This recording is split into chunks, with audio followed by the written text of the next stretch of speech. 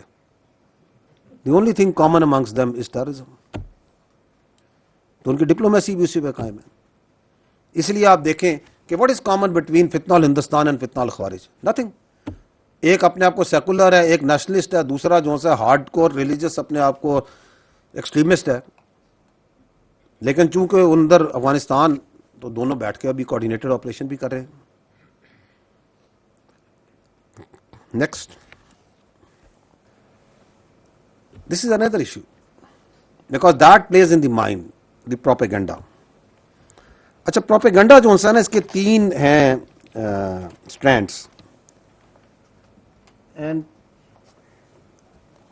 دی اسٹرینڈ one جس پہ چلایا جاتا ہے وہ ہے جی کہ احساس محرومی, سینس آف ڈیپریویشن, احساس غیر نمائندگی کہ یہ نمائندے جو بیٹھے ہیں یہ ہمارے نمائندے نہیں ہیں. ایک تھرڈ بھی ہے, وہ مسنگ پرسن ہے, وہ بھی پروپیگنڈے کا بلوچستان میں بڑا اسپیسیفک ٹول ہے.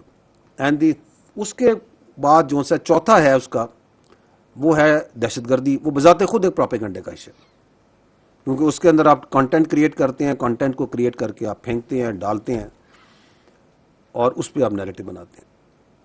Briefly we go through all this. احساس محرومی,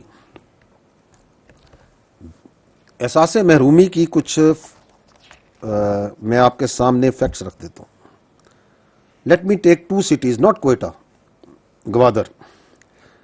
In Gwadar there are 3 universities. It's a population of 3.05 lakh, 3.5 lakh کی آبادی کا شہر. 3 یونیورسٹیاں ہیں, 4 ایجوکیشن کالجز ہیں, 318 اسکول ہیں. وہاں پہ پاک چائنا فرینڈشپ ہاسپٹل ہے which is one of the largest in Balochistan with very high standard facilities. وہاں پہ ایک ڈسٹرکٹ ہیڈ کوارٹر ہسپتال ہے, ایک رورل ہیلتھ سینٹر ہے, چائلڈ ڈسپینسریز 5 ہیں, 19 بیسک ہیلتھ یونٹس ہیں, ایک انٹرنیشنل ایئرپورٹ ہے وہاں پہ گوادر کی سی پورٹ ہے, ایکسپریس وے ہے, ایسٹ بے ایکسپریس وے ہے, وہاں پہ انڈسٹریل فری زونز ہیں, ٹیکس فری زونز ہیں, وہاں پہ پاک چائنا فرینڈشپ ہاسپٹل کا میں نے پہلے ذکر کر دیا ہے. There is a cricket stadium and there are other so many projects, specific projects ہیں. پورے پاکستان میں کوئی اور 3-3.5 لاکھ کی آبادی کا مجھے شہر بتا دیں جس میں یہ facilities who. Let's talk about تربت. 4.7 لاکھ لکھی ہوئی ہے, لیٹس سے 5 لاکھ آبادی. 2 یونیورسٹیز ہیں, 6 ایجوکیشن کالجز ہیں, کیڈٹ کالجز ہیں, گرلز کیڈٹ کالج بھی ہے, سکولز ہیں 44, 9 میڈیکل فیسلٹیز ہے, ایک ٹیچنگ ہاسپٹل ہے, 27 پرائیویٹ ہسپتال بھی ہیں. اس کے آس پاس وہاں پہ بھی ایک انٹرنیشنل ایئرپورٹ ہے, روڈ کنیکٹیوٹی ہے, بزنس ہے, سب کچھ ہے. Tell me another city of such population having this much facilities. یہ کون سی احساس محرومی ہے؟ Go to Punjab, go to Sindh, go to south Punjab, go to interior Sindh, go to the rural K P کے, چھوڑ دیں لاہور, کراچی, پشاور, کوئٹہ کو. ول یو فائنڈ ایکولنس ان شہروں میں اس طرح کے کہ انٹرنیشنل ایئرپورٹ ہیں, اتنی یونیورسٹیاں ہوں, کیڈٹ کالجز ہوں, باقی فیسلٹیز ہوں؟ کون سا احساس محرومی ہے؟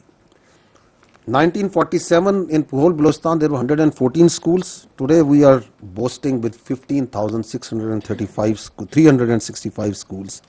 There are 12 universities, 5 medical colleges, 145 colleges, 13 cadet colleges, 321 technical institute. یہ ہے احساس محرومی کی حقیقت. 1939 بلوچستان کے جو علاقہ ہے اس میں 3 بڑے ہسپتال تھے, 6 ڈسپینسریاں تھیں. آج 13 میجر ہاسپٹلز ہیں, 18 ٹیچنگ ہاسپٹلز ہیں, 36 ڈسٹرکٹ ہیڈ کوارٹر کے ہسپتال ہیں, 756 بیسک ہیلتھ یونٹس ہیں, 650 ڈسپینسریز ہیں, 5 کارڈک سینٹرز ہیں, 8 ٹی بی کے سینٹرز ہیں, 24 ڈائلسس سینٹرز ہیں. 1939 میں پورے بلوچستان میں 375 کلومیٹر روڈ تھی. آج 24,443 کلومیٹر روڈ ہے, including 4,400 plus of highways. What is this احساس محرومی؟ آپ بجٹ کو دیکھ لیں. Per capita, I'll give you a figure of the budget. The per capita budget of Balochistan is 75,000 plus. It is more than any other province. جو پنجاب کا per capita ہے وہ 45,000 سے کم ہے. تو کس احساس محرومی کی بنیاد پر یہ بیانیہ کھڑا کیا جائے؟